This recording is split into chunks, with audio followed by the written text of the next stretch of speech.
What's up, guys? In this video, I'm going to show you how to add text in Canva. All right, so what you want to do is select your image,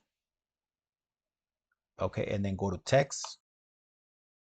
Click on any of these styles, for example, this one, and then type in your text on there.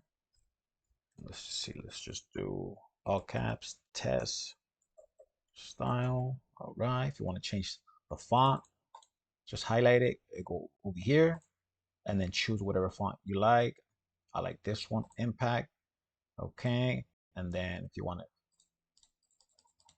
make it bigger, just mess with it right here.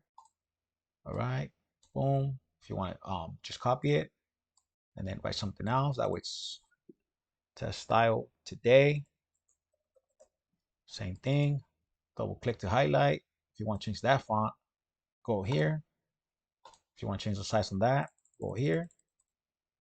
And if you want to put a different color, go here. Okay. Text. You also got all these different styles that you can use. For example, this one or this one. Never mind, that one you have to pay. This one you have to pay. Yeah, most of these you gotta probably pay. But easy and simple right here, text. Any of those will work. You're just trying to do something simple. And that's it, guys. How to add text in Canva. Easy and simple. If this video helped you out, give it a like and subscribe. See you guys in the next one.